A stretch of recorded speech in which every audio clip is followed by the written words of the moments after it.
তাহলে এরকম একটা বিশাল বড় বিশ্ব ব্রহ্মাণ্ডের সেই 1,00,000,000,000 গ্যালাক্সির মধ্যে একটা গ্যালাক্সি আকাশগঙ্গা, সেই আকাশগঙ্গা গ্যালাক্সির মধ্যে থাকা 10,000 কোটি নক্ষত্রের মধ্যে একটা মাঝারি মাপের নক্ষত্র সূর্য, তার তৃতীয় গ্রহ পৃথিবীর 194টি দেশের মধ্যে একটা দেশ ভারতবর্ষ, এর 28টা রাজ্যের মধ্যে একটা রাজ্য পশ্চিমবঙ্গের, 23টা জেলার মধ্যে একটা জেলা কলকাতার, বেলঘরিয়া নামক একটা ছোট্ট জায়গায় বসে তুমি বলছো গোটা বিশ্ব জয় করব, গোটা বিশ্ব জয় করব। বিশ্ব কোথায় আছে? তাহলে আমরা ক্লাস 9-এর ফার্স্ট চ্যাপ্টার মোটামুটি শেষ করেছি। ফার্স্ট চ্যাপ্টারের যারা আজকে প্রথম এলে ভয় পেও না, যে সমস্ত ক্লাস করানো হয়ে গেছে সেগুলো রেকর্ড করা আছে। তাই তোমাদের রিকোয়েস্ট করা হবে যে তোমরা সেই ভিডিওগুলো একটু দেখে নিও, তোমাদের গ্রুপে আর একবার সেন্ড করে দেওয়া হবে। যার যেখানে ডাউট সেই ডাউটগুলো একটু খাতায় নোট ডাউন করবে, কারণ এতগুলো ক্লাস তো আবার আমি করাতে পারবো না এই মুহূর্তে। তাই ক্লাসগুলো যেমন আজকে দেখছো তোমরা রেকর্ড হচ্ছে, সেই মতো প্রত্যেকটা ক্লাস আমি রেকর্ড করে রাখি। এই প্রথম ভিডিওটাই শুধুমাত্র রেকর্ডেড, সবার জন্য প্রথম চ্যাপ্টারটাই ফ্রি আছে। তারপর থেকে ওই একটা পেড সাবস্ক্রিপশন দেওয়া হবে সকলের জন্য, ইউটিউবে যারা দেখছো তাদের জন্য সবার জন্য একটা পেড সাবস্ক্রিপশন দেওয়া হবে, অল্প পরিমাণ দিয়ে সাবস্ক্রিপশনটা নিয়ে নিও। ওকে, তাহলে ফার্স্ট চ্যাপ্টারের আমরা কিছু অনুশীলনীর কোশ্চেন দিয়েছিলাম নাকি, এবং বলেছিলাম এগুলো লিখতে। একবার আলোচনা করে নিচ্ছি যেগুলো যেগুলো মোটামুটি আনকমন কোশ্চেন খাতায় লিখে নেবে যারা মোটামুটি আসেনি। তাহলে আগে অনুশীলনীটা শেষ করেছি আমরা, ঠিক আছে? তাহলে আমরা এই চ্যাপ্টারের অনুশীলনী দিয়েছিলাম সম্ভবত এই মডিউল থেকে, তোমরা যদি মনে করতে পারো সেটা নিয়ে আলোচনা করছি আজকে। তাহলে এক একটা দেখো, ভৌত রাশি কাকে বলে উদাহরণ দাও, নিশ্চয় বলতে হবে না, সবাই পেয়েছো। দু একটা উদাহরণ সহ প্রত্যেক ভৌত রাশির সংজ্ঞা দাও, মানে এখানে প্রাথমিক রাশি ভৌত রাশি কাকে বলে তাদের উদাহরণ, এবং স্কেলার রাশি আর ভেক্টর রাশি কাকে বলে তাদের উদাহরণ। তাহলে এরকম করে দুটো দুটো 4টে উদাহরণ হবে, বুঝতে পেরেছি ব্যাপারটা? আচ্ছা, এককের প্রয়োজনীয়তা কি? দেখবে আমার নোটসে লিখে দেওয়া আছে নাকি এককের প্রয়োজনীয়তা, তো আমার এই বইয়ে আছে বলে আমি আর লিখছি না, বলছি না। একক কয় প্রকার? না তো একক 2 প্রকার। কি কি? প্রাথমিক একক আর লব্ধ একক। প্রত্যেকটি সংজ্ঞা নিশ্চয়ই পারবো, দেখো নোটসে আছে, এবং উদাহরণ দাও পারবে। একক পদ্ধতি কাকে বলে? যে পদ্ধতির সাহায্যে কোনো রাশির একক নির্ণয় করা হয় তাকে বলা হয় একক পদ্ধতি। তাহলে যে পদ্ধতির সাহায্যে কোনো রাশির একক নির্ণয় করা হয় তাকে কি বলবো আমরা? একক পদ্ধতি। এটি কয় প্রকার? এটা 3 প্রকার। কি কি হয়? সিজিএস, এমকেএস আর এফপিএস। সবার ঠিক আছে? আরো একটা হয় কি বলতো? এসআই, ঠিক তো? আচ্ছা, এসআই পদ্ধতিতে মৌলিক রাশিগুলির নাম ও একক, যে একটা ছক করেছিলাম মনে পড়ছে 7টা রাশির, যেমন হচ্ছে দৈর্ঘ্যের একক কি হয়? কিলোগ্রাম, দৈর্ঘ্যের একক মিটার, ভরের একক কি হয়? কিলোগ্রাম, সময়ের একক কি হয়? সেকেন্ড, আর কি ছিল? উষ্ণতা, উষ্ণতার একক কি হয়? কেলভিন। আচ্ছা, প্রবাহ মাত্রার একক কি হয়? অ্যাম্পিয়ার। দীপন প্রাবল্যের একক কি হয়? ক্যান্ডেলা। আর তোমাদের পদার্থের পরিমাণের একক মোল। তাহলে এগুলোই লিখতে হবে, ঠিক আছে? ওকে, দুটি ভেক্টর রাশি দ্বারা গঠিত একটি স্কেলার রাশি, বলেছিলাম ক্লাসে কার্য নাকি, বল ও সরণের সমন্বয় তৈরি হয় কার্য, বোর্ডে লিখিয়েছিলাম। তোমরা যারা আজকে নতুন এসেছো তোমাদের এগুলো সব অচেনা মনে হবে, কিছু করো না, ভয় পেও না, ঠিক আছে? আজকে জাস্ট স্রোতের সাথে গা ভাসাও যা চলছে। ওকে, 11টা। 3টি মৌলিক রাশি দ্বারা গঠিত একটি স্কেলার আর একটি ভেক্টর রাশি। আচ্ছা, ভেক্টর রাশিটা হবে ভরবেগ, ভেক্টর রাশিটা কি হবে? ভরবেগ। আর তুমি স্কেলার রাশিটা কার্য লিখতে পারো, অনেক রকম হয়, কার্য লিখে দাও। 12টা। যন্ত্রের যান্ত্রিক সুবিধার একক কি? একক বিহীন, অর্থাৎ যন্ত্রের যান্ত্রিক সুবিধার কোনো একক নেই, যন্ত্রের যান্ত্রিক সুবিধার কোনো একক নেই। 13টা। প্রমাণ দৈর্ঘ্য ও প্রমাণ সময়। আচ্ছা, প্রমাণ দৈর্ঘ্য বলতে প্রমাণ মিটার, প্রমাণ সময় বলতে প্রমাণ সেকেন্ড, এই দুটোই লিখতে হবে, নিশ্চয়ই পেয়েছি। তাহলে প্রমাণ দৈর্ঘ্য মানে প্রমাণ মিটার, আর প্রমাণ সময় মানে প্রমাণ সেকেন্ড, এই দুটো আমাদের নোটসে আছে, তোমরা বইয়েও পাবে, স্কুলের টেক্সট বইয়েও পাবে, কোনো ব্যাপার নাই। 14টা। আয়তন কাকে বলে? কোনো পদার্থ যতটা পরিমাণ জায়গা দখল করে তাকে তার আয়তন বলে নাকি, কোনো পদার্থ যতটা জায়গা দখল করে তাকে তার আয়তন বলে। এর ব্যবহৃত এককগুলি কি হবে? আয়তনের একক হচ্ছে লিটার নাকি, অথবা সেমি কিউব, অথবা মিটার কিউব, ঠিক বলছি তো? ঠিক আছে। 15। লিটারের সংজ্ঞা দাও, নোটসে আছে লিটার কাকে বলে নিশ্চয়। 4 ডিগ্রি সেন্টিগ্রেড উষ্ণতায় 1 কেজি বিশুদ্ধ জলের আয়তনকে 1 লিটার বলে, ঠিক বলছি তো? ওকে, লিটারের সংজ্ঞায় 4 ডিগ্রি সেন্টিগ্রেড উল্লেখ থাকে কেন? ক্লাসে বুঝিয়েছিলাম, তার সঙ্গে সঙ্গে আমরা নোটসেও দেখবো আছে। ঠিক বলছি তো? পেজ নাম্বারগুলো উল্লেখ করছি না, তোমরা একটু খুঁজে নিও, সবই আছে। 17 ঘনত্ব কাকে বলে? নিশ্চয়ই পেয়েছো। একক আয়তনের ভরকে তার ঘনত্ব বলে। এর এককগুলি লেখো, নিশ্চয়ই পেয়েছো। গ্রাম পার সেমি কিউব অথবা কিলোগ্রাম পার মিটার কিউব, এগুলো নোটসে আছে সব। আচ্ছা 18 জল বায়ু পারদ এরা কি ভৌত রাশি? না, এরা বিশেষ্য, এরা পদ, অর্থাৎ এরা কি কোনো একটা পদার্থ, তাই এরা রাশি নয়। সব ভৌত রাশির একক হয় না। কিছু কিছু রাশি আছে যাদের একক হয় না, তারা সমজাতীয় রাশির অনুপাত, তাদেরকে বলি আমরা কি এককবিহীন রাশি, নাকি? যেমন একটি এককবিহীন রাশি কি হতে পারে? বিকৃতি, হ্যাঁ না বলো? তাহলে সব রাশির একক হয় না, এটা সত্যি। কিছু কিছু রাশি আছে যারা সমজাতীয় রাশির অনুপাত, তাদের কোনো রকমের একক হয় না বলে এদেরকে বলবো আমরা কি এককবিহীন রাশি। ওকে, পরিমাপের ফ্রেঞ্চ পদ্ধতি বলতে কি বোঝো? সিজিএস এবং এমকেএস এই দুটি পদ্ধতিকে পরিমাপের ফ্রেঞ্চ পদ্ধতি বলে। যারা পারোনি লিখে নিও। পরিমাপের ফ্রেঞ্চ পদ্ধতি বলতে সিজিএস এবং এমকেএস এই দুটি পদ্ধতিকে বলবো আমরা পরিমাপের ফ্রেঞ্চ পদ্ধতি। ঠিক আছে? 21 মেট্রিক পদ্ধতিকে দশমিক পদ্ধতি বলে কেন? এটা অ্যাকচুয়ালি রায়মার্টিনে আছে। মেট্রিক পদ্ধতিকে দশমিক পদ্ধতি বলা হয় তার কারণ মেট্রিক পদ্ধতিতে এক একক থেকে অন্য এককে গেলে শুধুমাত্র দশমিকের ঘরকে সরালেই হয়ে যায়। যেমন ধরো, আমি কথার মানে বলছি, আমার কাছে 1 কেজি আছে। আমার কাছে ধরো, কথার মানে বলছি যে মেট্রিক পদ্ধতিকে দশমিক পদ্ধতি কেন বলে তার উদাহরণটা যদি দিই, আমি বুড়ো বোর্ডে সব ক্লাস 10 এর ক্লাস করানো আছে, একটু মিটিয়ে দিই দাঁড়াও। আচ্ছা, ফার্স্ট চ্যাপ্টারে কোনো সমস্যা আছে? কিছু জায়গা বুঝতে অসুবিধা হয়েছে এরকম কিছু? প্র্যাকটিক্যাল করে পুরো ক্লাস বুঝিয়েছিলাম, মনে পড়ছে তো সব একদম ধরে ধরে? তো আশা করছি কোনো সমস্যা থাকা উচিত নয়। ওকে, দেখো তো ধরো আমার কাছে বলছি 1 কেজি আছে। 1 কেজি মানে অ্যাকচুয়ালি আমার কাছে আছে 1000 গ্রাম, তাই না? এবার যদি আমি 1 গ্রামে যেতে চাই, তাহলে দেখো 0 1000 আছে, তাহলে শূন্যকে যদি 3 ভাগ সরিয়ে দাও অর্থাৎ 1.00, নাকি? তার মানে 1 কেজি থেকে 1 গ্রাম যেতে গেলে শূন্যর পরে যে দশমিক আছে সেটাকে 3 ঘর সরাতে হচ্ছে। আবার ধরো তোমার কাছে আছে কত? 1 গ্রাম। এবার তুমি যেতে চাইছো কত? মিলিগ্রাম, তাহলে কত হবে? 1000 মিলিগ্রাম। তার মানে দেখো একের পর আরো 3টে শূন্য নিয়ে দশমিককে ডান দিকে সরালাম, তাই তো? তার মানে আমি যখন একটি একক থেকে অন্য এককে যাচ্ছি শুধুমাত্র দশমিকটাকে বাঁদিক বা ডান দিক সরাচ্ছি, তাহলে এক একক থেকে অন্য একক চলে যাচ্ছি বলেই আমরা কিন্তু মেট্রিক পদ্ধতিটাকে দশমিক বা তোমার দশমিক পদ্ধতি বলছি।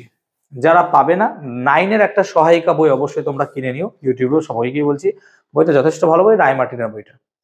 রায়মার্টিনের সহায়িকা বইটা অবশ্যই কিনে নিও, এটা খুবই দরকারি বই এবং আমাদের কিন্তু কাজে লাগবে। ঠিক আছে? এই প্রশ্নগুলো ম্যাক্সিমাম সব রায়মার্টিন থেকেই তোলা কোশ্চেনগুলো এবং এগুলো পরীক্ষায় দেয় স্কুলে। আচ্ছা, আলোকবর্ষ কাকে বলে? আলো 1 বছরে যতটা পথ যায় তাকে বলা হয় এক আলোকবর্ষ। ঠিক বলছি তো? আলো 1 বছরে যে পরিমাণ পথ অতিক্রম করে তাকে বলা হয় আলোকবর্ষ বা 1 আলোকবর্ষ। 1 আলোকবর্ষ সমান কত কিলোমিটার? ক্লাসে করেছিলাম 9.46 ইন্টু 10⁻15, সরি 10⁻12 কিলোমিটার বলেছে। তাহলে 1 আলোকবর্ষ সমান হবে 9.46 ইন্টু 10⁻12 কিলোমিটার, আর মিটার হলে 10⁻15 হয়, ক্লাসে করিয়েছিলাম। আচ্ছা, মাইক্রন কাকে বলে? 1 মাইক্রন মানে হয় 10⁻6 সেন্টিমিটার। ঠিক বলছি তো? 1 মাইক্রন, এখানে ক্লাসে করিয়েছিলাম কোন একদিন আমি মাইক্রন। এটি কি কাজে ব্যবহৃত হয় বলো? ব্যাকটেরিয়ার দৈর্ঘ্য মাপতে, নাকি? তাহলে মাইক্রনটা কি কাজে লাগে? ব্যাকটেরিয়ার দৈর্ঘ্য মাপতে। তাহলে মাথায় রাখবো মাইক্রন আমার কাজে লাগছে কিসে? ব্যাকটেরিয়ার দৈর্ঘ্য মাপতে। ঠিক আছে। আচ্ছা, অ্যাভোগ্রাম কাকে বলে? অ্যাভোগ্রাম মানে হচ্ছে কি অ্যাকচুয়ালি যেটাকে আমরা এএমইউ বলি, নাকি? অ্যাভোগ্রাম মানে হচ্ছে এএমইউ। তাহলে কোন পরমাণুর প্রকৃত ভর যে এককে মাপা হয় তাকে বলি আমরা অ্যাভোগ্রাম। কোন পরমাণুর প্রকৃত ভর যে এককে মাপা হয় তাকে বলি আমরা অ্যাভোগ্রাম। এবং 1 অ্যাভোগ্রাম, এটা কি আজকে দিয়েছিলাম নাকি প্রশ্নে পরীক্ষায়? 1 অ্যাভোগ্রাম সমান কত হয়? 1.6605 ইন্টু 10⁻27 কেজি। ঠিক বলছি তো? সো 1 অ্যাভোগ্রাম সমান কত হয় না? তো 1 অ্যাভোগ্রাম, যেটাকে আমরা এএমইউ বলি, সো 1 অ্যাভোগ্রাম সমান হয় 1.6605 ইন্টু 10⁻⁻27 কেজি। এটা হচ্ছে 1 অ্যাভোগ্রামের মান। ওকে, সৌরভর বলতে কি বোঝো? না তো সূর্যের ভরকে সৌরভর বলে। সূর্যের যে পরিমাণ ভর তাকে বলি আমরা সৌরভর। জিপিএস কি? জিপিএস এর পুরো নাম হচ্ছে global positioning system. GLOBAL, global positioning, POSITIONING, positioning system, SYSTEM। তাহলে জিপিএস এর পুরো নাম হচ্ছে কি? না তো global positioning, POSITIONING, positioning system. GPS এর সাহায্যে আমরা কোনো জায়গার, কোনো বস্তুর, কোনো কিছুরই কি মাপতে পারি? পজিশন, কোথায় অবস্থিত, তাই না? জিপিএস এর মাধ্যমে আমরা ট্র্যাক করতে পারি। ঠিক বলছি তো? ওকে, তোমার বয়সকে সেকেন্ড এককে প্রকাশ করলে কি অসুবিধা হবে? আমার বয়সকে সেকেন্ড এককে প্রকাশ করলে মূলত দুটি অসুবিধা হবে। কি কি? 1 নম্বর, আমার বয়স প্রত্যেক সেকেন্ডে বাড়তে বাড়তে থাকবে এবং সেটার হিসাব আমাকে রাখতে হবে। ঠিক বলছি তো? যদি আমার বয়সকে সেকেন্ড এককে প্রকাশ করা হয় তাহলে প্রতি সেকেন্ডে আমার বয়স বাড়বে এবং আমার বয়স লিখতে অসুবিধা হবে, কারণ 5 সেকেন্ড পর তো আমার বয়স পাল্টে যাচ্ছে। ঠিক তো? আর এর মানটা অনেক বেশি হবে। যেমন ধরো তোমাদের বয়স কত? 14 বছর, নাকি? 14 বছর।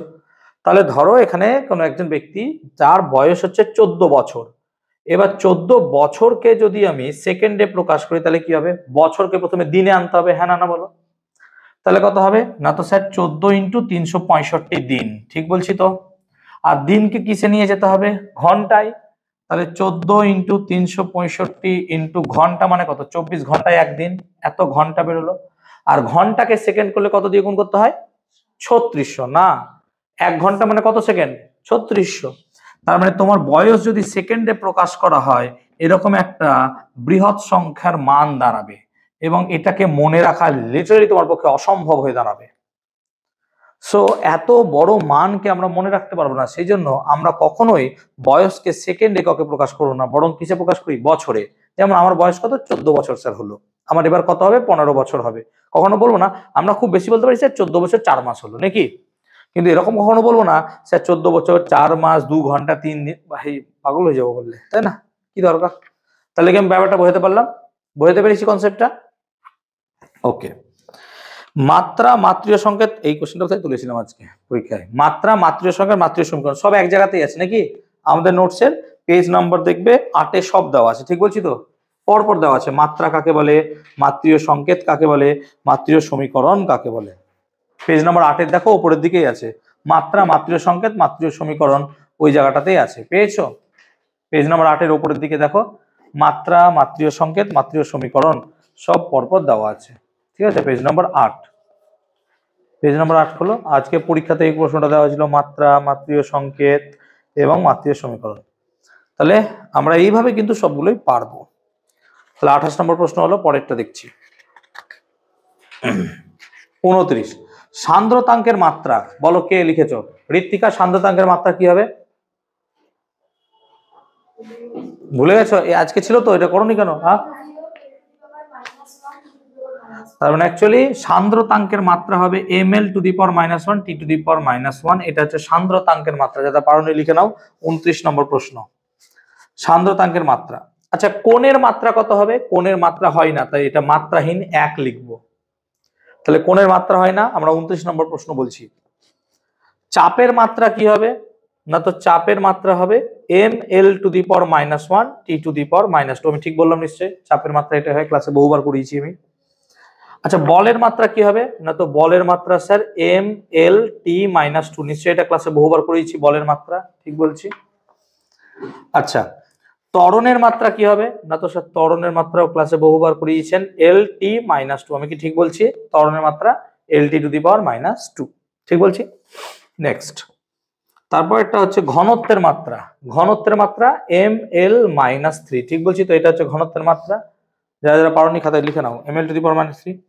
কম্পাঙ্কের মাত্রা, এটা হয়তো পারোনি, T⁻⁻1। এটা হচ্ছে কম্পাঙ্কের মাত্রা, আমাদের ছকে দেওয়া আছে, নাকি? 75টা জায়গায়। তাহলে কম্পাঙ্কের মাত্রা T⁻⁻1। তাহলে এটা মোটামুটি তুলে দিতে পারবো, একটু করে দিলাম।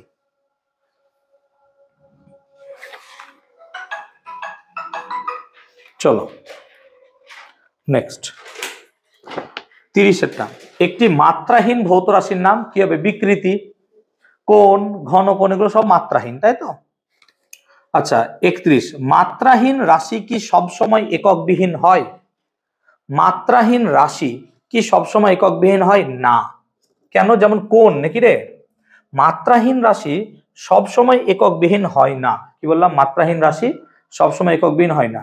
যেমন কোণ, কোণ একটি মাত্রাহীন রাশি, কোণ একটি মাত্রাহীন রাশি, কিন্তু কোণের একক আছে তো, রেডিয়ান নাকি? কোণের একক রেডিয়ান, তাহলে সব মাত্রাহীন রাশি কিন্তু এককহীন নয়। সব রাশি যাদের মাত্রা নেই তাদের যে এককও থাকবে না এরকম কোনো মানে নেই। যেমন কোণ, কোণ একটা কি রাশি? মাত্রাহীন, এর মাত্রা নাই, কিন্তু কোণের কি আছে? একক আছে। ঠিক বললাম তো? বুঝতে পারলাম ব্যাপারটা? ঠিক আছে, ওকে। 32 এটা ক্লাসে করেছিলাম, ই সমান এমসি স্কোয়ার, মনে পড়ছে?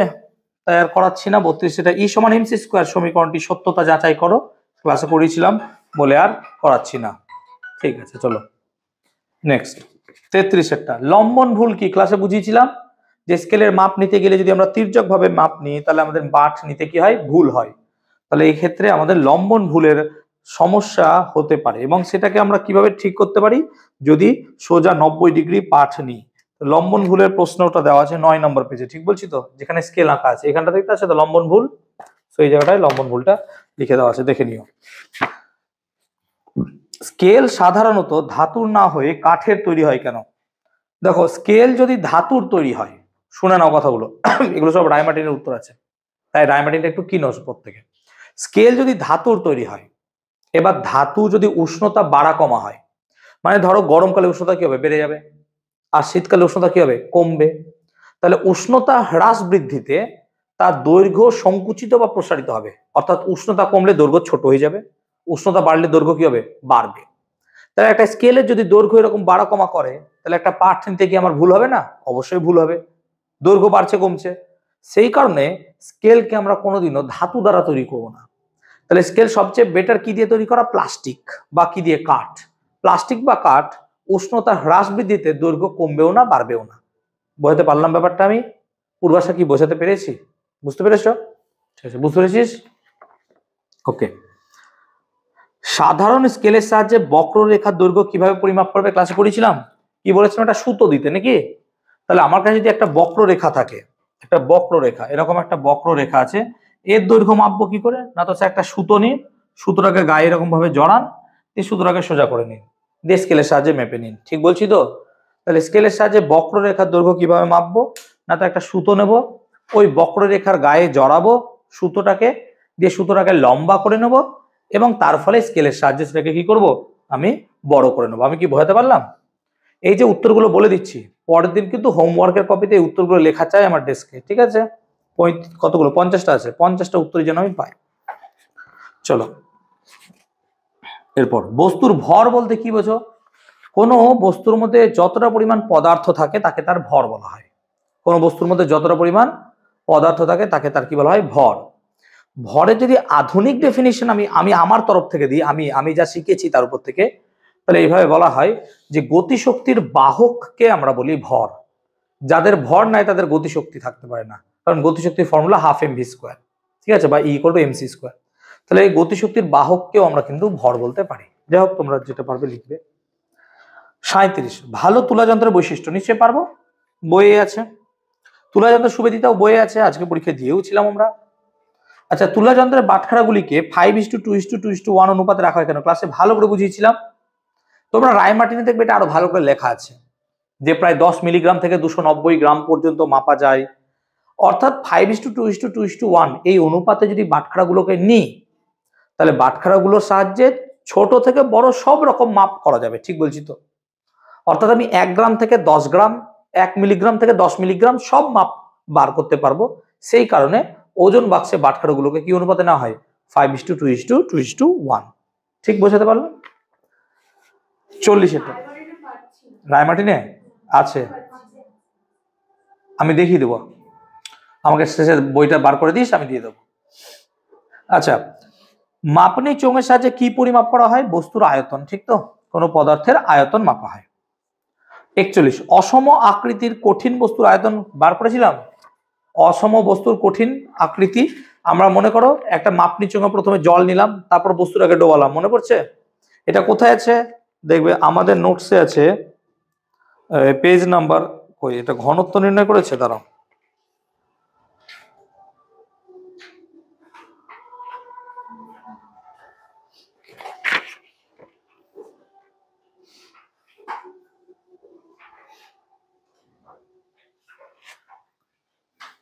ও আবার এখানে ঘনত্ব নির্ণয় করে দেওয়া আছে, তাই তো? তাই দেখো কি হবে, বুঝিয়ে দিচ্ছি ভালো করে দেখো। তাহলে বলেছে মাপনি চোঙের সাহায্যে কিভাবে একটা অসম আকৃতির আয়তন নির্ণয় করবো। তাহলে আমি এটা বুঝিয়েছিলাম তোমাদের ক্লাসে সম্ভবত, যে যদি আমি একটা মাপনি চোঙ নিই,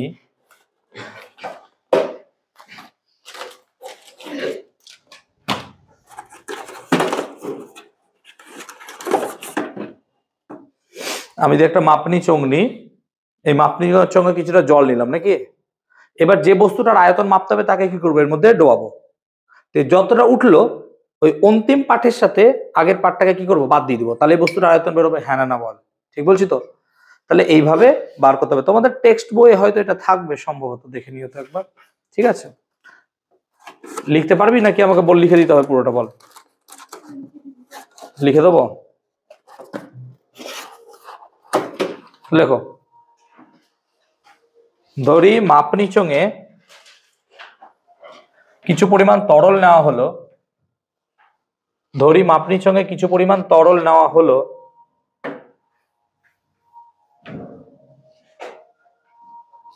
আগেরগুলো লেখার প্রয়োজন ছিল না তো, কিছু ওগুলো পেরেছিস তো সব মোটামুটি। ধরি মাপনি চোঙে কিছু পরিমাণ তরল নেওয়া হলো যা বস্তুটির সঙ্গে কোনো রকম বিক্রিয়া করে না। ধরি মাপনি চোঙে কিছু পরিমাণ তরল নেওয়া হলো যা বস্তুটির সঙ্গে কোনো রকম বিক্রিয়া করে না। ধরি মাপনি চোঙে কিছু পরিমাণ তরল নেওয়া হলো যা বস্তুটির সঙ্গে কোনো রকম বিক্রিয়া করে না এবং এবং বস্তুটি সেই তরলে ডুবে যায়, এবং বস্তুটি সেই তরলে ডুবে যায়,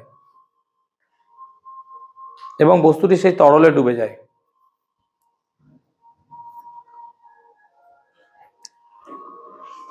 এখন মাপনি চোঙে কিছুটা তরল ঢেলে তার পাঠ নেওয়া হলো।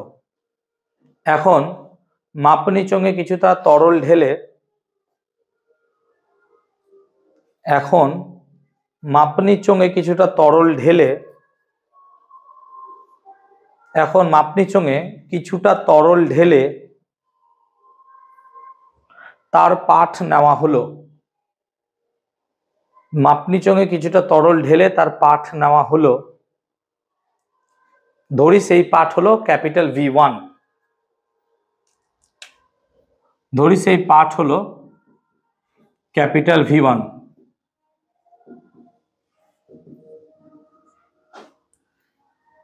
এবার বস্তুটিকে, এবার অসম আকৃতির বস্তুটিকে, এবার অসম আকৃতির বস্তুটিকে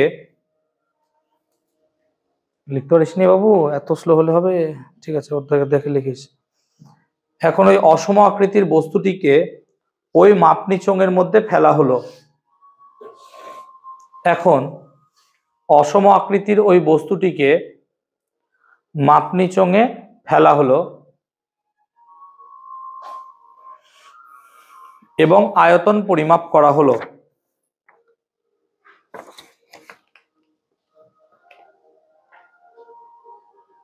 এবং আয়তন পরিমাপ করা হলো।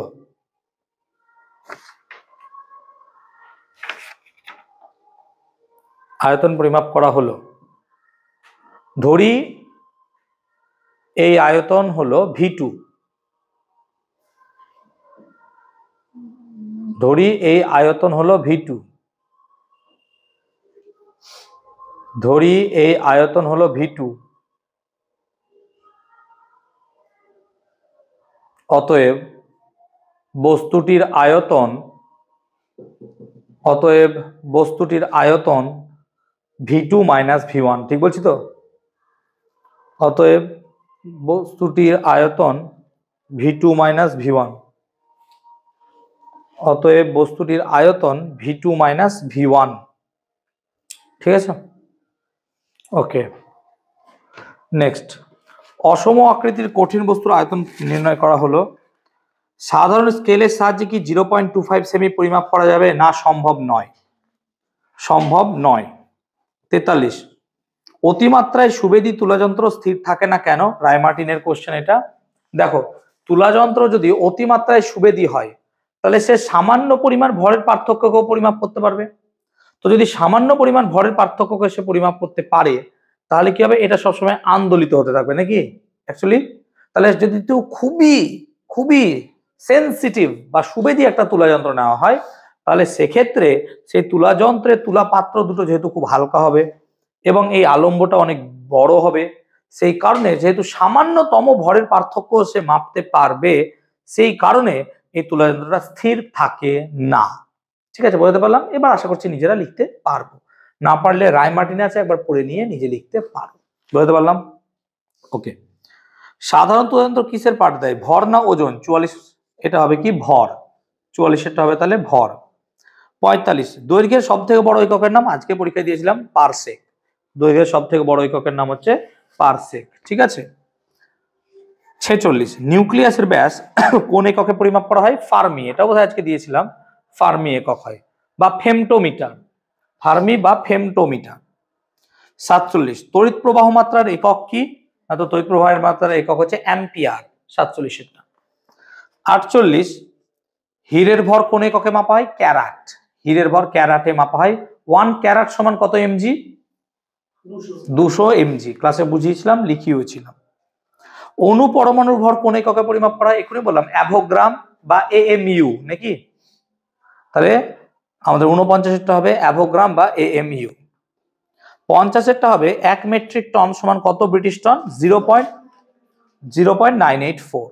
গুগল 0.984। ঠিক আছে, তাহলে এই চ্যাপ্টারের অনুশীলনের প্রশ্নগুলো করিয়ে দিলাম এবং আমরা আশা রাখবো পরের দিন অনুশীলনের সমস্ত প্রশ্নের উত্তর আমার ডেস্কের হোমওয়ার্কের কপিতে থাকবে। যারা আজকে প্রথম এলে তোমাদের কাজ হবে, এর আগে 3টে ক্লাসে এই চ্যাপ্টারটা পড়ানো হয়েছে, 3টে ক্লাসের রেকর্ডেড ক্লাস দেখা, দেখে যে সমস্ত জায়গায় ডাউট হচ্ছে ডাউটগুলো ক্লিয়ার করে এই প্রশ্ন উত্তরগুলো খাতায় লেখা। ঠিক আছে, এই সপ্তাহে তোমাদের একটু ভৌতবিজ্ঞানের কাজটা বেশি হয়ে গেল। ঠিক আছে, ওকে। তাহলে আমরা মোটামুটি দেখলাম যে আমাদের মডিউল থেকে যা প্রশ্ন ছিল উত্তর করলাম। এবার আমাদের বেঁচে আছে কি? অবজেক্টিভ বই। সেই অবজেক্টিভ বইয়ে পার চ্যাপ্টার প্রায় 150 করে প্রশ্ন দেওয়া আছে, তোমরা জানো। তোমরা হয়তো বাড়িতে কাজও দেওয়া ছিল, করতে দেওয়া ছিল, কিছুটা ক্লাসে করানো হয়েছিল সম্ভবত, বাকিগুলো আমরা এবার করব। কতটা পর্যন্ত হয়েছিল করানো? 20 পর্যন্ত হয়েছিল। তাহলে এবার আমি 21 থেকে উত্তরগুলো বলার চেষ্টা করছি, এবার শুনবে। যারা আজকে প্রথম এসছো সব কিন্তু করবে, খাতায় লিখে নাও, বইয়ে লিখবে, পেনে হোক পেন্সিলে হোক যেখানে ইচ্ছে লেখো, এগুলো সব বইয়ে করবে, এই খাতাটা বই করবে। ঠিক আছে, চলো 21 থেকে শুরু করছি। 21, মোট কতগুলি এসআই একক আছে? ক 7টি। 22টা। ঘনত্ব হলো, দেখো ওপরের কোনোটিও নয় নাকি, কেন? ভার বা আয়তন তো হবে না, ভর বা আয়তন হয়, তাই 23টা কোনোটিই নয়। 24টা হবে একটি মাত্রাহীন ভৌত রাশি হলো, না তো মাত্রাহীন ভৌত রাশি হচ্ছে আপেক্ষিক গুরুত্ব। 25টা বেগ একটি স্কেলার রাশি, এই সরি ভেক্টর রাশি, বেগ একটি ভেক্টর রাশি। 26টা, হ্যাঁ 23টা ও বলা হয়নি না, মিস গেছে। আচ্ছা, 23টা হচ্ছে ফ্রিকোয়েন্সির এসআই ইউনিট হচ্ছে HZ, হার্টজ, ক। 24টা হচ্ছে আপেক্ষিক গুরুত্ব। 25টা হচ্ছে বেগ একটি ভেক্টর রাশি। 26টা এসআইতে কোনো পদার্থের ঘনত্ব সমান সিজিএস পদ্ধতিতে ওই পদার্থের ঘনত্ব ইন্টু 1000 নাকি রে, তাই বুঝিয়েছিলাম। 27টা সোনা বা হীরের ভর পরিমাপ করার জন্য যে একক ব্যবহার করা হয় তাকে কি বলি আমরা? ক্যারাট। উপগ্রহ উৎক্ষেপণকালে কোন ঘড়ির সাহায্যে নির্ভুলভাবে পরিমাপ করা হয়? মেট্রোনাম নাকি। আর গ্রিনিচে কি ব্যবহার করা হয়? ক্রোনোমিটার, ক্লাসে করিয়েছিলাম। 28টা হলো 29, অণু পরমাণুর ভার, ভার হবে না, ওটা ভর হবে। অণু পরমাণুর ভর মাপার জন্য কি একক ব্যবহার করা হয়? না তো এএমইউ বা ডাল্টন, গ এরটা।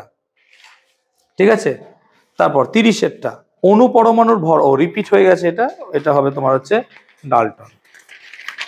31 পৃষ্ঠটানের মাত্রা কত, না তো ml0 T⁻⁻1, না তো এটা হবে কোনটা, এটা হচ্ছে কয়েরটা নাকি, m1L0T⁻², সরি কয়েরটা। 32 কার্য বা শক্তির মাত্রা কত, না তো mL²T⁻², এটা হবে ক্ষয়েরটা। 33 একটি স্কেলার রাশির উদাহরণ, এটা হবে শক্তি, স্কেলার রাশি শক্তি। 35 পরিমাপ করা যায় এরকম যে কোনো প্রাকৃতিক বিষয়কে বলে ভৌত রাশি বা প্রাকৃতিক রাশি, সি হবে এটা, এ ও বি, ঠিক আছে, দুটোই বলে। 36 প্রাকৃতিক রাশি কয় প্রকার, 2 প্রকার নাকি। চলো 37 যেসব রাশির মান ও দিক উভয়মুখ 2 আছে তাদেরকে বলি আমরা ভেক্টর রাশি। হ্যাঁ ও এটা মিস গেছে আমার। 34 আলোকবর্ষ নিচের কোন রাশির একক, এটা হবে দূরত্ব। আচ্ছা 35 হলো সি, 36 হলো বি, 2 প্রকার। 37 হচ্ছে ভেক্টর রাশি। 38 যেসব রাশির মান আছে কিন্তু অভিমুখ নেই তাদেরকে বলি আমরা স্কেলার রাশি। 39 কোন রাশির একটি নির্দিষ্ট সুবিধাজনক পরিমাণকে বলে ওই রাশির একক এ। 40 মৌলিক রাশি হলো সবগুলি, দৈর্ঘ্য ভর সময় সবগুলি হবে। 41 আয়তন হলো একটি স্কেলার রাশি বি। 42 নিচের কোনটি স্কেলার রাশি, নিচের এ এবং বি দুটোই, তাই সি হবে। দেখো ঘনত্ব স্কেলার রাশি, কার্য স্কেলার রাশি, তাই 42 সি উত্তরটাকে আমরা নেব।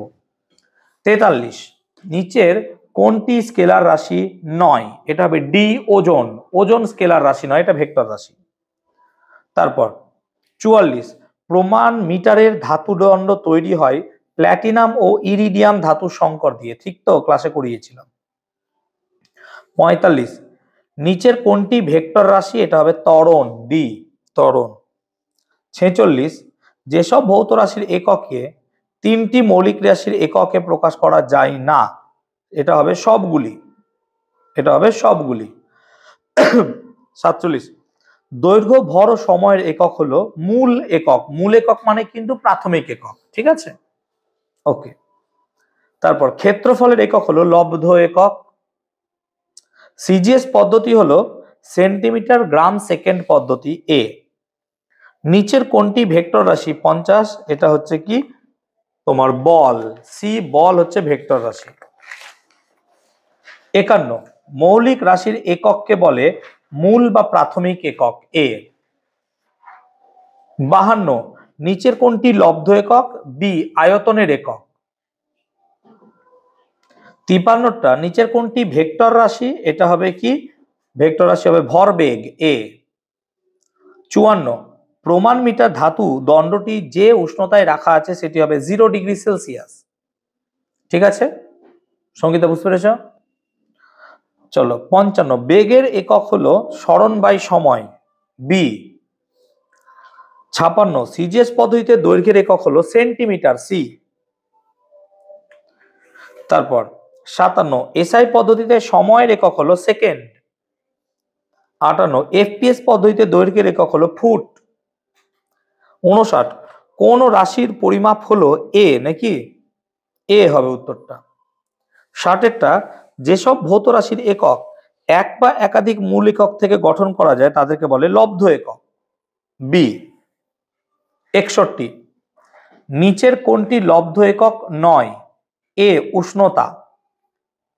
62 এসআই পদ্ধতি হলো এমকেএস পদ্ধতি, এমকেএস পদ্ধতিটাকে পরবর্তী ক্ষেত্রে এসআই পদ্ধতিতে করা হয়েছিল।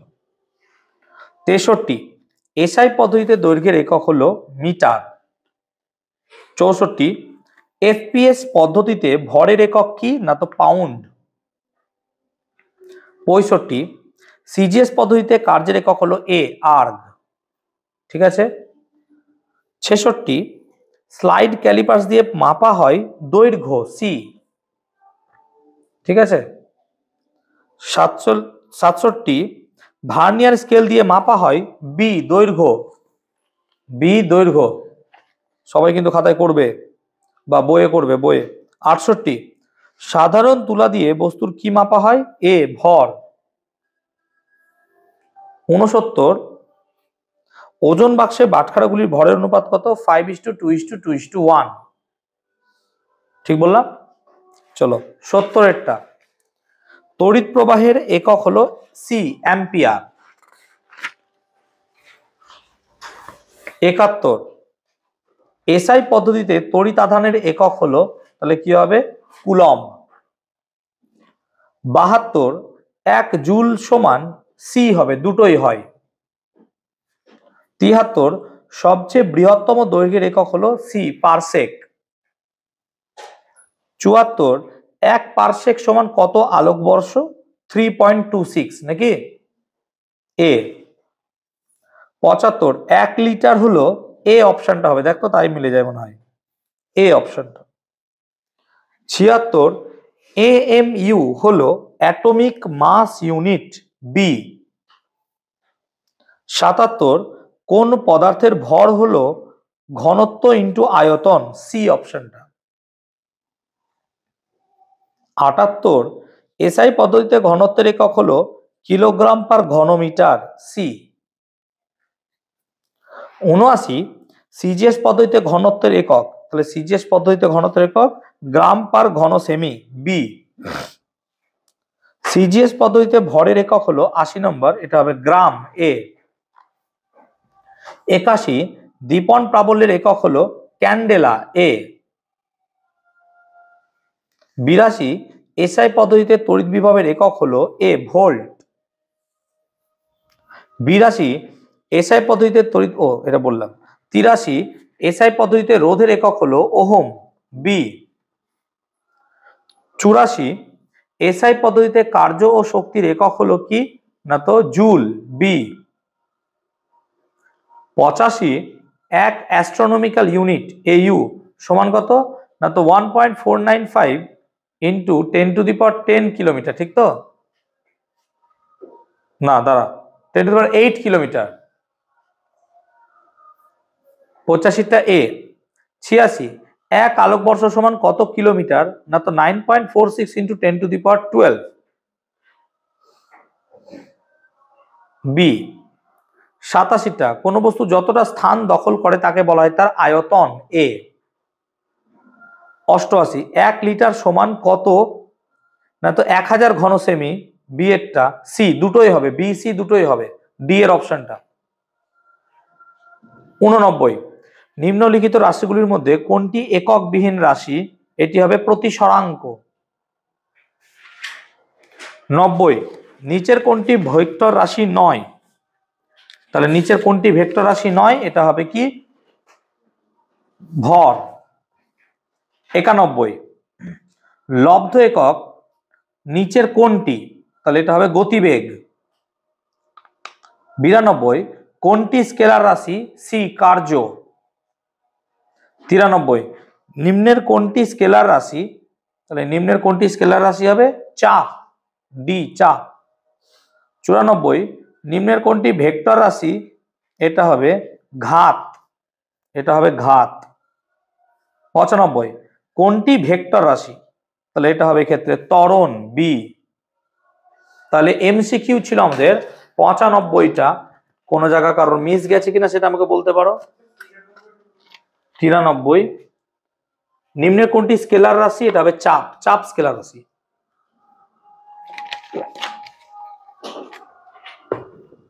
তাহলে এবার আমরা শর্ট প্রশ্নে আসছি, চলো। একেরটা, ভরের আন্তর্জাতিক একক কি? এটা হবে গ্রাম, কিলোগ্রাম বা কেজি। তাহলে একেরটা হবে কিলোগ্রাম বা কেজি। তুমি লিখছো না বাবু? লিখে নাও, লেখো। এগুলো করনি কেন একটাও?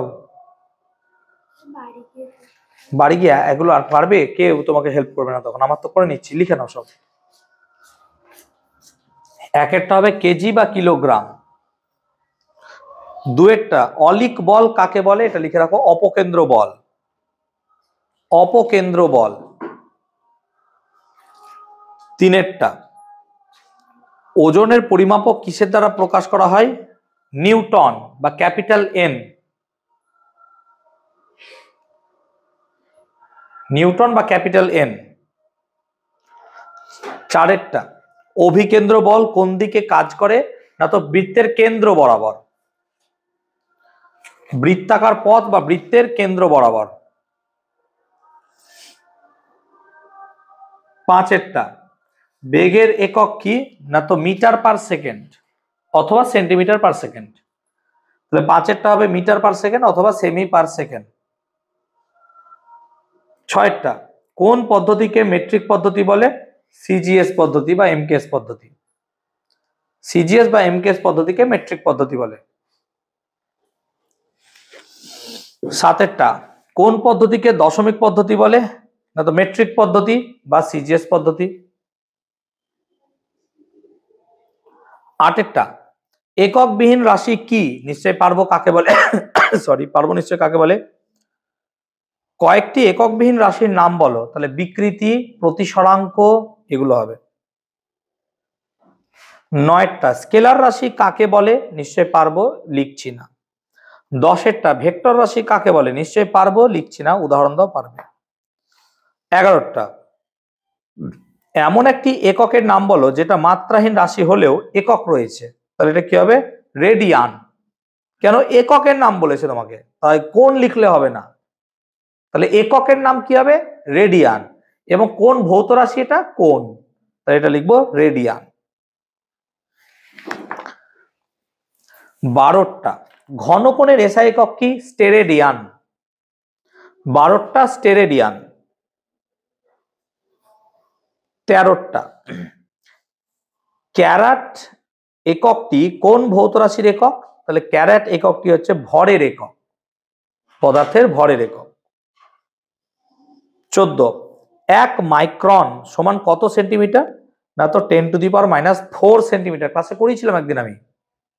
তাহলে 1 মাইক্রন সমান 10⁻⁴ সেন্টিমিটার। নেক্সট,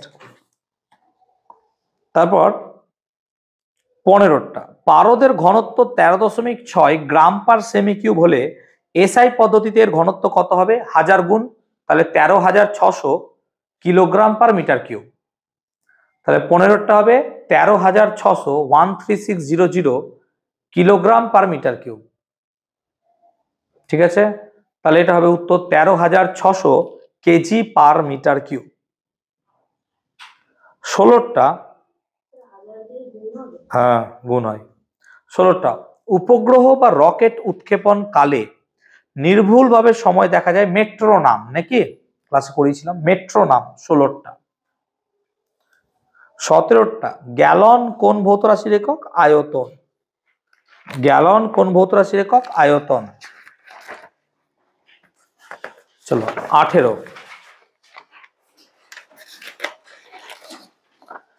1 গ্যালন সমান কত লিটার, 4.54। এটা অনেক জায়গায় অনেক রকম উত্তর পাবে, তুমি অনেক বইয়ে অনেক রকম পাবে। ঠিক আছে, আমি একটা জায়গায় দেখেছিলাম, সেখানে মনে পড়ছে আমার যত 4.54 লিটার। অন্য কোথাও কোনো উত্তর পেয়েছিস, পাসনি। চলো 19টা আলোকবর্ষ কোন ভৌত রাশির একক, এটা হচ্ছে দূরত্ব বা দৈর্ঘ্য, তাহলে 19টা হবে দূরত্ব বা দৈর্ঘ্য। 20 আন্তর্জাতিক একক পদ্ধতিতে প্রাথমিক একক কটি, 7টি। 20টা হবে 7টি।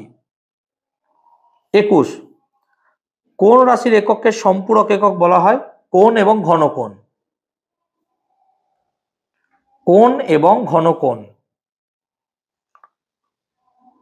22টা আন্তর্জাতিক একক পদ্ধতিতে মোল একটি প্রাথমিক একক না লব্ধ একক, প্রাথমিক একক। 22টা হবে প্রাথমিক একক। 23টা এসআইতে তাপগ্রাহিতার একক কি, joule per kelvin. Joule per kelvin.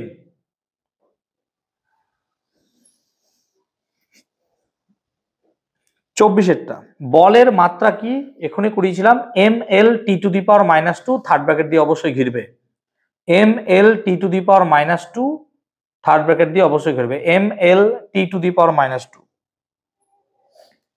25টা আলোকবর্ষ কিসের একক, দৈর্ঘ্য বা দূরত্ব। 26টা আন্তর্জাতিক একক পদ্ধতিতে ক্যান্ডেলা একটি কিসের একক? দীপন প্রাবল্য। দীপন প্রাবল্য হবে 26-এরটা। 27-এরটা পারসেক কিসের একক? দৈর্ঘ্যের বৃহত্তম একক বা দৈর্ঘ্যের একক লিখলেই হবে, বা দূরত্বের একক।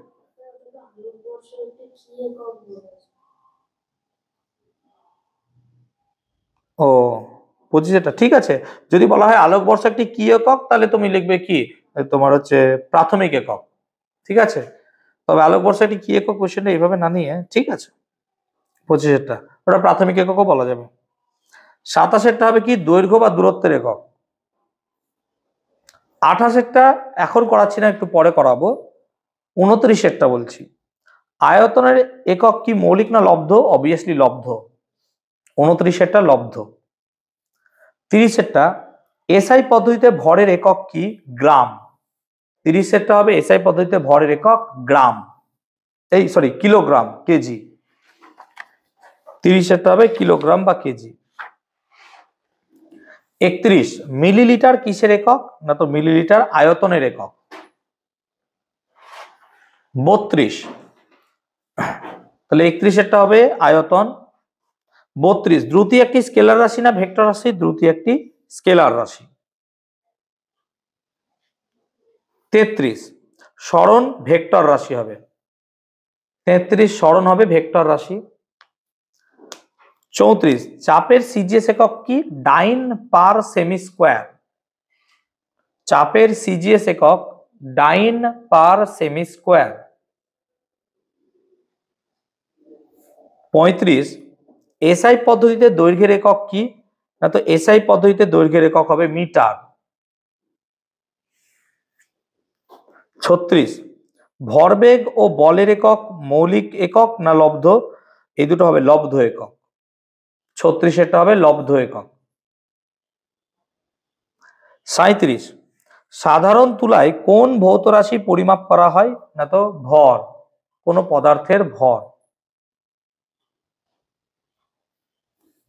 38 বস্তুর ভার কোন যন্ত্রের সাহায্যে মাপা হয়? না তো বস্তুর ভার স্প্রিং তুলা যন্ত্রের সাহায্যে মাপা হয়। 38-এটা হবে স্প্রিং তুলা যন্ত্র। 39 অ্যাংস্ট্রমের ব্যবহার বলো। তাহলে অ্যাংস্ট্রম তরঙ্গ দৈর্ঘ্য পরিমাপ করা হয়, আলোর তরঙ্গ দৈর্ঘ্য বা পরমাণুর ব্যাস। তাহলে আলোর তরঙ্গ দৈর্ঘ্য বা পরমাণুর ব্যাস মাপা হয় অ্যাংস্ট্রমের সাহায্যে। 40-এটা মন্দনের মাত্রা লেখো। L T to the power -2 third bracket দিয়ে ঘিরবে। L T to the power -2 third bracket দিয়ে ঘিরবে। 41 তাপমাত্রার এসআই এককটি লেখো। এটা হবে কেলভিন। 41-এটা হবে কেলভিন। 42 পারমাণবিক ভর একক কি? না তো পরমাণু বা অণুর ভর মাপার যে একক তাকে বলা হয় পারমাণবিক ভর একক। পারমাণবিক ভর একক। 43 বলের মাত্রা লেখো। M L T to the power -2। M L T to the power -2। 44 জল স্কেলার রাশি না ভেক্টর রাশি? জল কোনো রাশি নয়। 44-এটা উত্তর লিখবো, জল কোনো রাশি নয়। জল কোনো রাশি নয়। 45 লিটার কাকে বলে? নিশ্চয় বই আছে, আর লিখছি না। 46 খুব ছোট দৈর্ঘ্য মাপতে কি কি ব্যবহার করা হয়? মিলিমিটার, মাইক্রোমিটার, ন্যানোমিটার ইত্যাদি। মিলিমিটার, মাইক্রোমিটার, ন্যানোমিটার ইত্যাদি।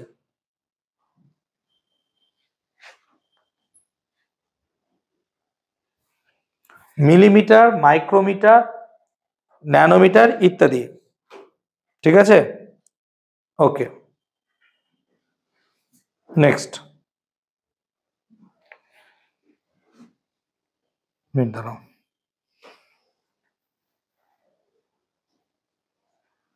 তারপর একটা ফার্মি একক কি? না তো নিউক্লিয়াসের ব্যাস মাপা হয় ফার্মি এককের সাহায্যে।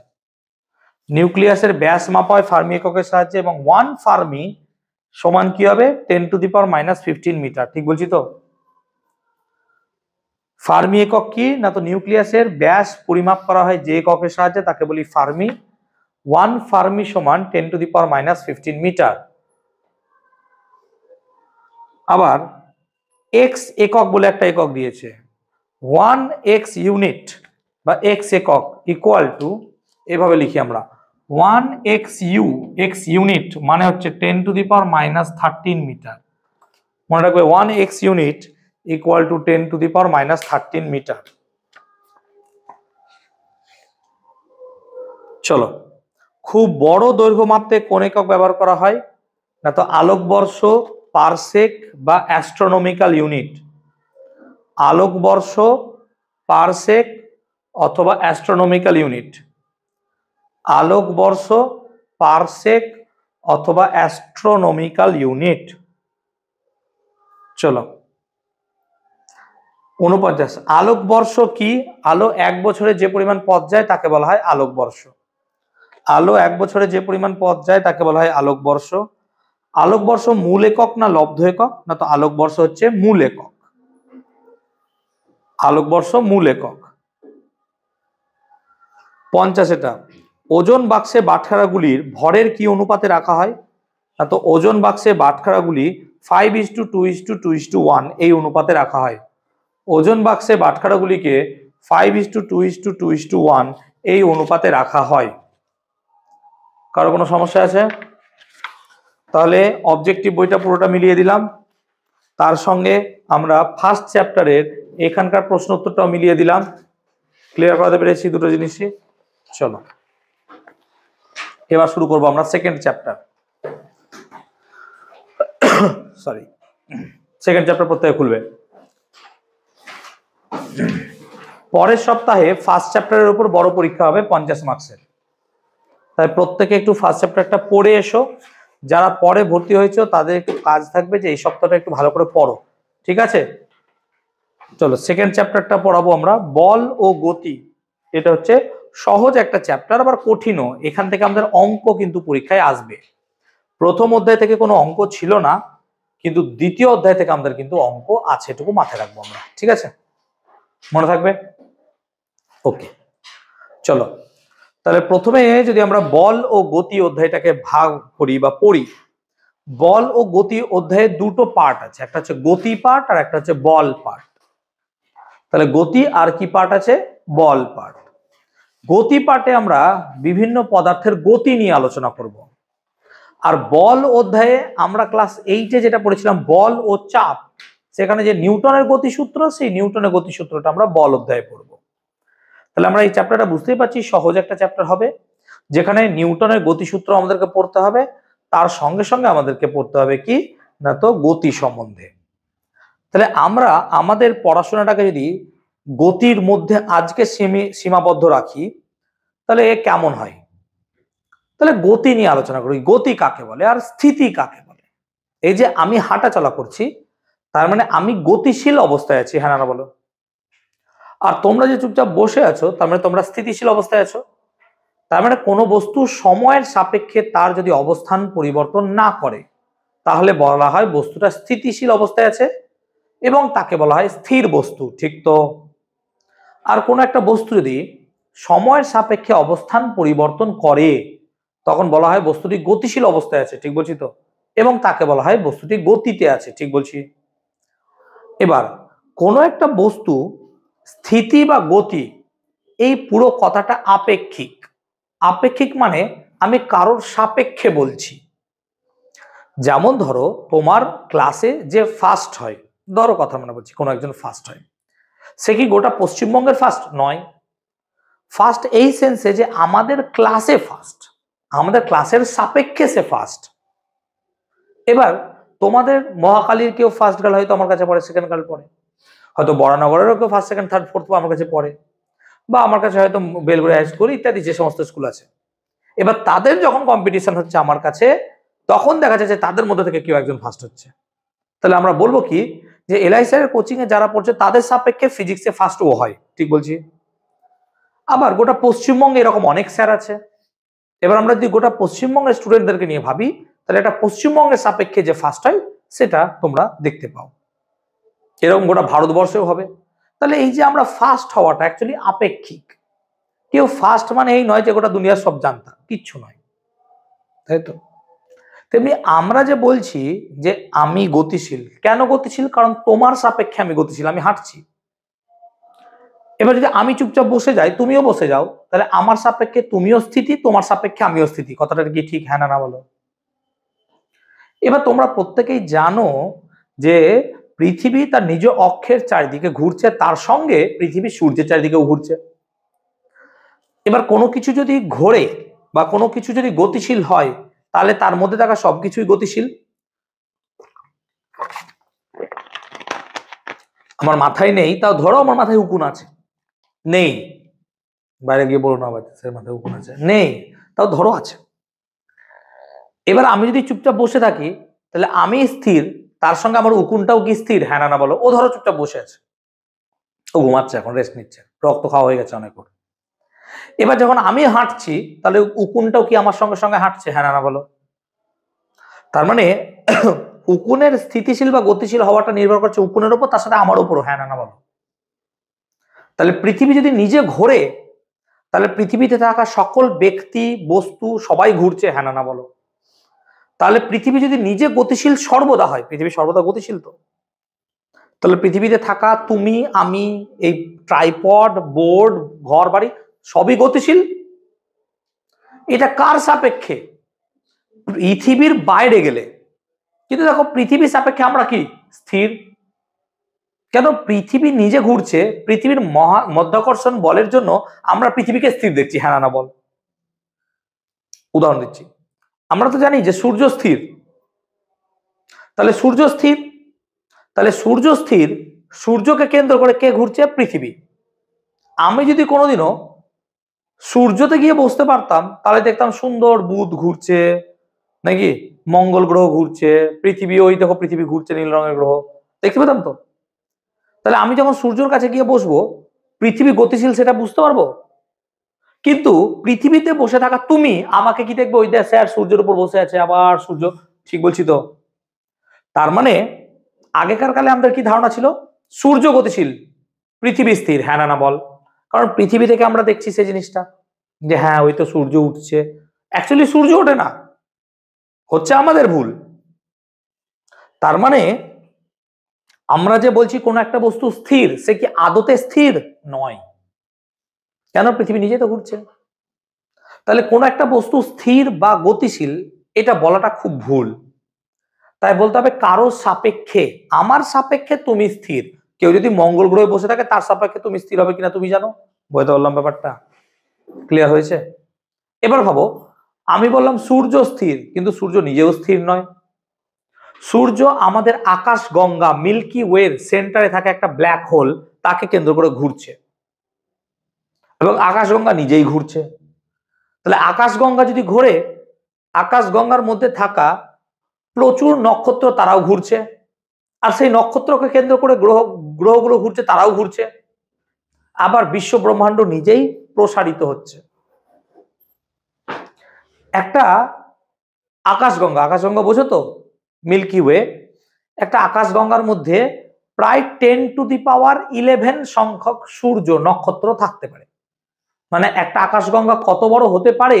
যে সূর্য বা সূর্যের থেকে বড় 10,000 কোটি নক্ষত্র থাকতে পারে। 10,000 কোটি নক্ষত্র, এখানে একটা সূর্যের কথা ভাবছি, 10,000 কোটি। তাহলে একটা আকাশগঙ্গা কত বড়, জাস্ট ভাবো, আনইমাজিনেবল। এবার একটা বিশ্ব ব্রহ্মাণ্ড, ইউনিভার্সের কথা যদি ভাবো, তাহলে সেই ইউনিভার্স কত বড়?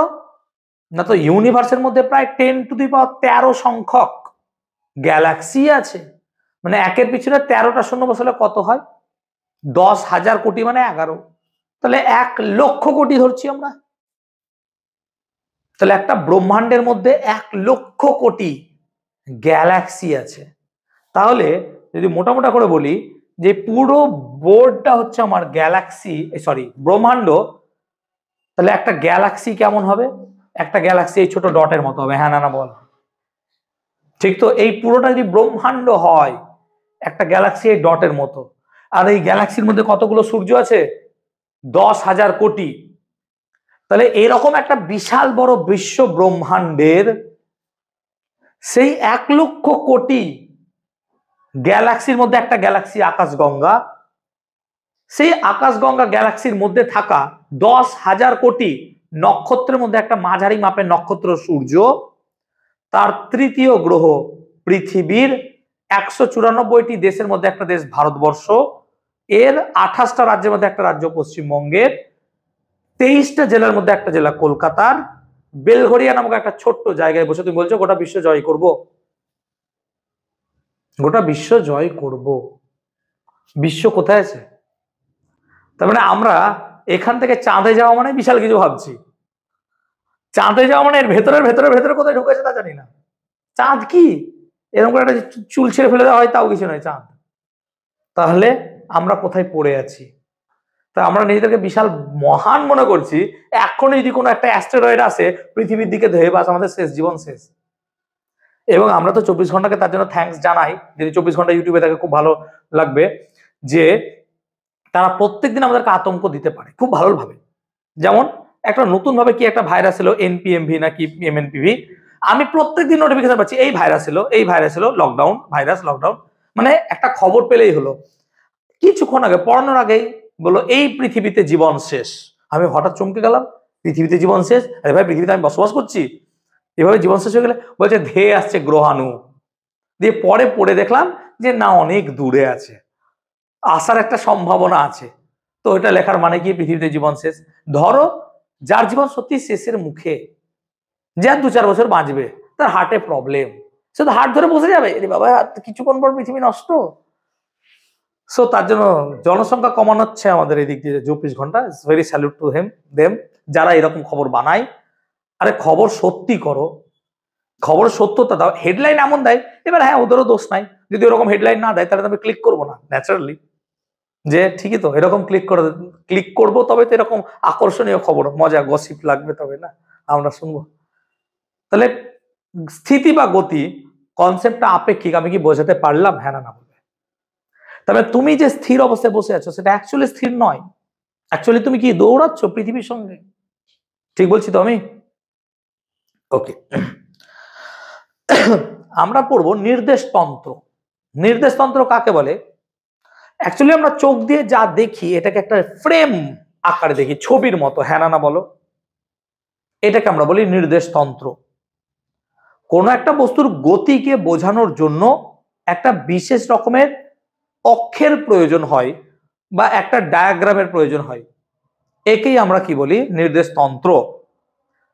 যেমন আমরা চোখ দিয়ে যা দেখছি এটা একটা নির্দেশতন্ত্র, আমরা যখন ট্রেনে ছুটবো তখন বাইরে দেখবো একরকম, সেটা একরকম নির্দেশতন্ত্র। তাই নির্দেশতন্ত্রকে আমরা দুভাগে ভাগ করব। একটাকে কি বলবো না, তো জড়ত্বীয় নির্দেশতন্ত্র, একটাকে বলবো অজড়ত্বীয় নির্দেশতন্ত্র। তাহলে চোখ দিয়ে যা দেখছো অ্যাকচুয়ালি এটা একটা ছবির মতো দেখছো, এই ফ্রেমের মতো। যেমন ধরো এটা একটা ফ্রেম, ঠিক বলছি তো? একটা বস্তু ধরো এখান থেকে এতটা গেল, এতটা উঠলো, দেখো গতিকে ব্যাখ্যা করতে কত সহজ হয়ে যাচ্ছে, তাই না? একটা বস্তু এখানে আছে, তাহলে স্যার এখানে গেল মানে এখান থেকে এতটা গেল, তারপর এতটা উঠলো, ঠিক বলছি তো? কত সহজ হচ্ছে ব্যাখ্যা করতে। নির্দেশতন্ত্রকে দুভাগে ভাগ করা হয়, একটাকে বলবো জড়ত্বীয় নির্দেশতন্ত্র, একটাকে বলবো অজড়ত্বীয় নির্দেশতন্ত্র। মনে রাখবো নিউটনের যে সূত্রগুলো আছে সেগুলো সব জড়ত্বীয় নির্দেশতন্ত্রে প্রযোজ্য হয়। তাহলে মাথায় রাখবো নিউটনের যে সূত্রগুলো আছে সেগুলো সব জড়ত্বীয় নির্দেশতন্ত্রে প্রযোজ্য হয়, অজড়ত্বীয়তে নয়। দেখো তোমাদের বইয়ে হয়তো নির্দেশতন্ত্রটা লিখে দেওয়া থাকবে, ঠিক আছে? জড়ত্বীয় নির্দেশতন্ত্র, অজড়ত্বীয় নির্দেশতন্ত্র দেখে নাও। জড়ত্বীয় নির্দেশতন্ত্র কাকে বলে? দেখো আমার নোটসে লেখা আছে, পেয়েছো নিশ্চয়ই। যে সমস্ত নির্দেশতন্ত্র স্থির অথবা সমবেগে গতিশীল, যেমন ধরো আমি চুপচাপ দাঁড়িয়ে আছি, আমি চোখে যা দেখছি এটা কি নির্দেশতন্ত্র হবে? জড়ত্বীয়। বা আমি সমবেগে ছুটছি, পরে পড়াবো সমবেগ কাকে বলে। তাহলে আমি যদি স্থির হই বা এরকম ভাবে সমবেগে ছুটি, তাহলে যে নির্দেশতন্ত্র পাবো তাকে কি বলবো? জড়ত্বীয় নির্দেশতন্ত্র। কোনো একটা নির্দেশতন্ত্র যদি ত্বরণ সহ চলে, ত্বরণ মানে ধরো তুমি একটা স্কুটিতে চালাচ্ছ, আর স্কুটিতে ওই যে অ্যাক্সিলারেটর আছে, অ্যাক্সিলারেটর বলে তো ওটাকে, হাত দিয়ে ঘোরাই, সেই অ্যাক্সিলারেটরটা বারবার দাবছো, তাহলে এটাকে বলবো ত্বরণ সহ গতি। যেমন নাগরদোল্লার গতি, দেখবো নাগরদোল্লার কি হয়, গতি আস্তে আস্তে বাড়ে, তারপর আস্তে আস্তে কি হয়, কমে।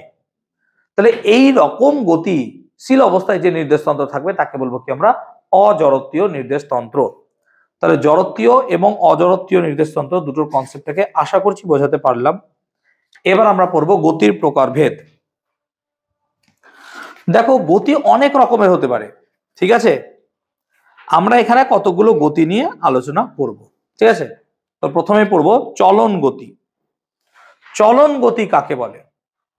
না তো কোনো একটা কণা যদি সরল রেখা বরাবর চলে তখন তার গতিটাকে বলবো আমরা সরল রৈখিক চলন গতি।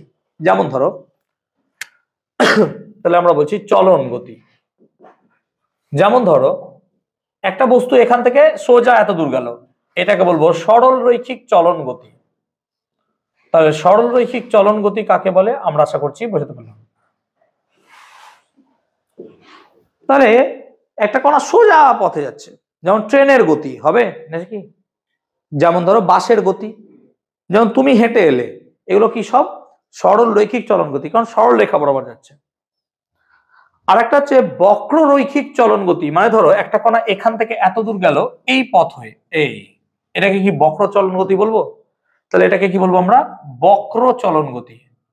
বক্র চলন গতি মানে কোন একটাকে কেন্দ্র করে বক্র পথ বরাবর যাব, তাহলে এটাকে বলবো বক্র চলন গতি। বুঝতে পারলাম? তাহলে সরল রৈখিক চলন গতি, বক্র চলন গতি এরকম হতে পারে।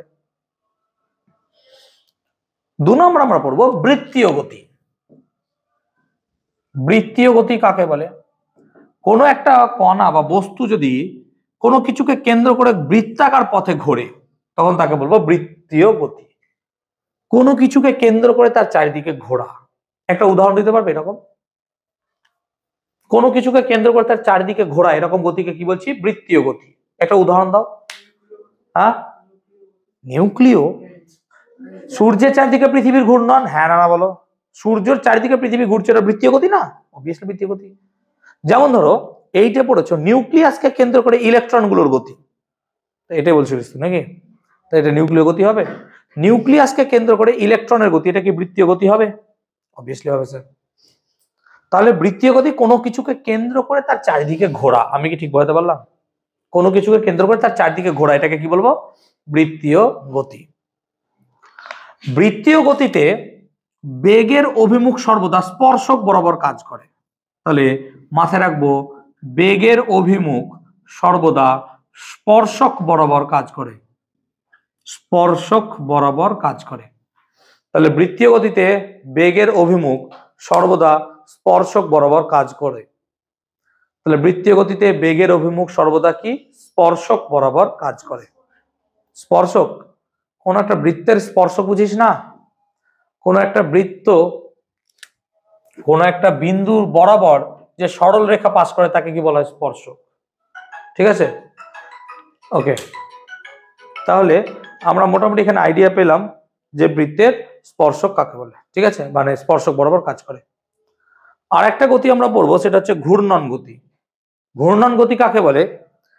কোনো একটা ব্যক্তি বা কোনো একটা কণা নিজের অক্ষের চারিদিকে যদি ঘোরে তখন তাকে বলি ঘূর্ণন গতি। তাহলে কোনো একটা কণা নিজের অক্ষের চারিদিকে যদি ঘোরে তখন তাকে কি বলবো? ঘূর্ণন গতি। যেমন ধরো লাট্টু, হ্যাঁ না বলবে? দেখবে লাট্টু নিজের অক্ষের চারিদিকে ঘোরে, হ্যাঁ না বলবে? এরকম ভাবে। যেমন ধরো পৃথিবীর আহ্নিক গতি, হ্যাঁ না বলো? পৃথিবীর আহ্নিক গতি কি হয়? পৃথিবী নিজের অক্ষের চারিদিকে ঘোরে, ঠিক বলছি তো? তাহলে কোনো কণা নিজের অক্ষের চারিদিকে যদি ঘোরে, অক্ষের চারিদিকে, তখন তাকে কি বলবো? ঘূর্ণন গতি। তাহলে আমরা কি পড়লাম? চলন গতি, হ্যাঁ না বলো? সরলরেখা বরাবর গেল। বৃত্তীয় গতি কি পড়লাম? কোনো কিছুকে কেন্দ্র করতে চারদিকে ঘোরা, বৃত্তীয় গতি। আর কি পড়লাম? ঘূর্ণন গতি। আমরা এখানে আরেকটা পড়বো পর্যাবৃত্ত গতি। কি বললাম? পর্যাবৃত্ত গতি। পর্যাবৃত্ত গতিটা কি ভালো করে বোঝো, সংজ্ঞা আমাদের বই আছে, অসুবিধা নাই, শোনো দিকে তাকাও। যদি তুমি ঘড়ি দেখো, একটা ঘড়ির দেখো, ঘড়িতে ধরো এই কাঁটাটা যখন 2-এ আছে তার মানে এটা 2 বাজছে। এবার সেকেন্ডের কাঁটাটা ঠিক 1 মিনিট পর কি আবার এখানে চলে আসবে, হ্যাঁ না বল?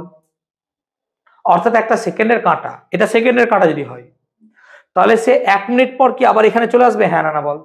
কারণ সে 60 সেকেন্ডে 1 পাক ঘুরবে, আবার পরে 60 সেকেন্ড পর কি এখানেই আসবে। তার মানে ঘড়ির কাঁটার গতিটা হচ্ছে এক দিক বরাবর, হ্যাঁ না বলো? ও বারবার কিন্তু এই পথেই ঘুরছে, হ্যাঁ না বল। আর যেখান থেকে জার্নি শুরু করেছিল একটা নির্দিষ্ট সময় পর আবার সেখানে এসে উপস্থিত হচ্ছে, হ্যাঁ না বলো। যেমন সেকেন্ডের কাঁটাটা 1 মিনিট অন্তর আবার ওখানে চলে আসবে, মিনিটের কাঁটাটা 1 ঘন্টা পর ওখানে আবার চলে আসবে, হ্যাঁ না বলো। আর ঘন্টার কাঁটাটা 12 ঘন্টা পর আবার ওখানে আসবে, ঠিক বলছি তো। যেমন পৃথিবী সূর্যের চারিদিকে ঘুরছে, পৃথিবী সূর্যের চারিদিকে ঘুরছে ঠিকই, কিন্তু যেখান থেকে জার্নি শুরু করলো পৃথিবী 365 দিন 5 ঘন্টা 48 মিনিট 46 সেকেন্ড পর কি আবার সেই জায়গাটায় আসবে, হ্যাঁ না বলো। ঠিক তো, সেখানে আবার আসবে, তবে তো 1 বছর হবে। 365 দিন 5 ঘন্টা 48 মিনিট 46, জানিস তো, ভূগোলে পড়েছিস। তাহলে এই যে গতি এক দিক বরাবর হচ্ছে এবং কোনো একটা সময়ের পর সেই একই গতি বারবার রিপিট হচ্ছে, হ্যাঁ না বল, এইরকম গতিকে আমরা বলি পিরিয়ডিক মোশন বা পর্যাবৃত্ত গতি। যেমন তোদের ক্লাসগুলোকে কি বলা হয় বলতো, পিরিয়ড, হ্যাঁ না বল। কেন পিরিয়ড বলে স্যার? কারণ সোমবার যে পড়াটা হচ্ছে সেই একই ক্লাস আবার পরের সপ্তাহে সোমবারই রিপিট করবে, হ্যাঁ না বল। তার মানে সপ্তাহের পর পর ওই পড়াটা রিপিট হতে থাকবে, ওই ক্লাসটা, ঠিক বোঝাতে পেরেছি কিনা? সেই জন্য আমরা ক্লাসগুলোকে কি বলি, পিরিয়ড। আমি কি বোঝাতে পারলাম ব্যাপারটা? কোনদিন জিজ্ঞেস করিসনি যেগুলোকে পিরিয়ড কেন বলে? জানতিস এতদিন? জানতিস না, এবার জানতে পারলি যে পিরিয়ড কেন বলছি? কারণ প্রত্যেক সোমবার তো ওই ক্লাসটা এসে হাজির হয়ে যাচ্ছে। যেমন সোমবার দিন সকাল 10:30টায় কি ক্লাস আছে? Math class. মানে এই 9-এ উঠে প্রত্যেক সোমবার সকাল 10:30টায় আমার ম্যাথ ক্লাসই থাকবে, হ্যাঁ না বলো। তাহলে এইরকম গতিকে কি বলবো? Periodic motion. আমি কি বলতে পারলাম ব্যাপারটা? ক্লিয়ার হয়েছে কনসেপ্টটা? আর একটা গতি পড়বো আমরা, সরল দোল গতি। দেখো তোমাদের বই হয়তো থাকবে, পেয়েছো? সরল দোল গতি বা সরল দোলন গতি, ঠিক আছে? সরল দোল গতি বা সরল দোলন গতি। আচ্ছা, একটা স্প্রিংকে বা পেন্ডুলাম, একটা পেন্ডুলামের কথা ভাবো, একটা পেন্ডুলামের কথা ভাবো। ধর একটা পেন্ডুলাম আছে, এই একটা পেন্ডুলাম। এই পেন্ডুলামটাকে নিয়ে যদি আমি ছেড়ে দিই তাহলে পেন্ডুলামটা কি এইভাবে গতিশীল হবে, হ্যাঁ না বলো?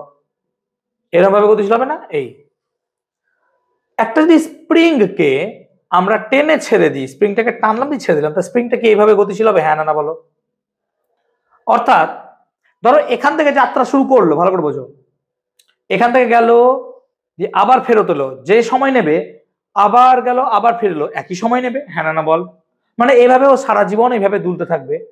অর্থাৎ এই পথটাকে কি সে বারবার একই রকম ভাবে অতিক্রম করতে থাকবে, হ্যাঁ না বলো? একটা নির্দিষ্ট সময়ে। কিন্তু এর মতো দেখো আগের মতো একদিকে গতি হচ্ছে না, গতিটা কেমন হচ্ছে? যাচ্ছে আসছে, হ্যাঁ না বলো? অর্থাৎ এদিকে গতি ওদিক গতি এরকম দাঁড়াচ্ছে নাকি, এদিক ওদিক এদিক ওদিক। এই জন্য এই গতিটাকে বলা হয় এদিক ওদিক গতি বা টু অ্যান্ড ফ্রো মোশন, ইংলিশে বলা হয়। ইংলিশে ভাষাটাকে বলা হয় টু অ্যান্ড ফ্রো মোশন।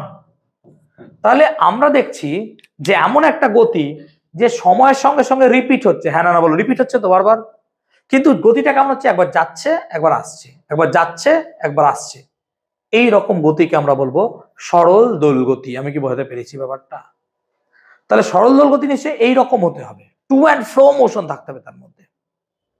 একটা সরল দোল গতির বৈশিষ্ট্য কি কি হতে পারে? 1 নম্বর, তার এদিক ওদিক গতি হতে হবে, হ্যাঁ না বলো? 2 নম্বর, সরল দোল গতি চালনা করার জন্য একটা প্রত্যানয়ক বল দরকার। কেমন? পেন্ডুলামটা যখন টেনে ছাড়লাম, পেন্ডুলামটা এত দূর এলো, এখানে এসে থেমে যেতে পারতো তো, থামলো না, না কেন? তার এইদিকে একটা বল কাজ করছে, হ্যাঁ না বলো? এই বলটাকে বলছি প্রত্যানয়ক বল। কি বল? প্রত্যানয়ক বল। যেমন স্প্রিংটাকে টেনে ছেড়ে দিলাম, স্প্রিংটা তো গিয়ে থেমে যেতে পারতো না, তারপর একটা প্রত্যানয়ক বল ভেতরেই কাজ করছে, আমরা জানতে পারছি না। ক্লাস 11-এ পরে বোঝাবো ডিটেলসটা। তাহলে এই প্রত্যানয়ক বলটা কাজ করছে বলে ও কি করছে? বারবার একটা এরকম ভাবে যাচ্ছে, তাহলে একটা প্রত্যানয়ক বল সর্বদা কাজ করছে। এবং সেই প্রত্যানয়ক বলটা কোন দিকে কাজ করছে? এইখান বরাবর। দেখ, যখন বডিটা এখানে উঠছে তখন বলটা এদিকে কাজ করছে, যখন এখানে উঠছে আবার কোন দিকে কাজ করছে? এদিকে।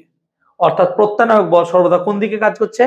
মূল বিন্দু বা মধ্যবিন্দু, হ্যাঁ না বল? বুঝতে পেরেছি ব্যাপারটা? 3 নম্বর, এই সরল দোল গতিতে থাকাকালীন কোনো একটা বস্তুর ত্বরণ তার অতিক্রান্ত দূরত্বের সমানুপাতিক হয়।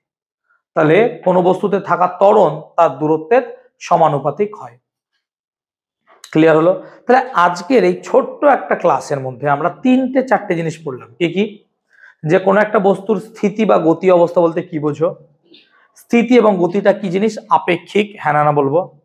তারপর আমরা নির্দেশ তন্ত্র পড়লাম, ঠিক বলছি, এবং আমরা গতির প্রকারভেদ পড়লাম। গতির প্রকারভেদে আমরা 5টি পয়েন্ট পড়লাম। এক চলন গতি, তার মধ্যে 2টো পয়েন্ট পড়লাম, সরলরৈখিক আর বক্র।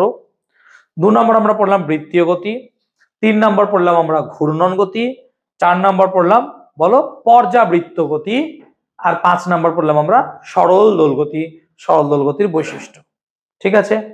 যেহেতু পরের দিন পরীক্ষা আছে, আজকে আর বেশি পড়াচ্ছি না বা টপিকের উপর জোর দিচ্ছি না, কারণ সামনের দিন আমাদেরকে 50-এর পরীক্ষায় মিনিমাম 25 পেতেই হবে, নাহলে কিন্তু কপালে দুঃখ আছে। সো চেষ্টা করবো পরের দিন পরীক্ষা যেন ভালো করে দাও। যারা নতুন এসছো তোমাদের বারবার বলছি, গ্রুপে ভিডিওগুলো রিসেন্ড করা হবে, ওই যে পুরোনো ক্লাসগুলো সেগুলো একটু দেখতে হবে মোবাইল নিয়ে মায়ের, এবং আমাকে যা যা ডাউট হচ্ছে সেগুলো বলতে হবে। ক্লিয়ার হয়েছে কথাগুলো?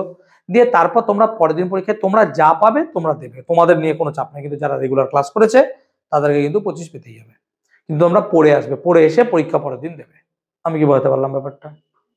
আজকের ক্লাসে কোনো ডাউট আছে? যা পড়ালাম ছোট্ট একটু টপিক, শুরু না করলে তো নয়, শুরু করলাম। তো এইটাও কিন্তু একটু বাড়িতে আমরা পড়বো, ঠিক আছে? এমন না যে পড়বো না, ঠিক আছে? চলো বন্ধ রাখিয়েছি।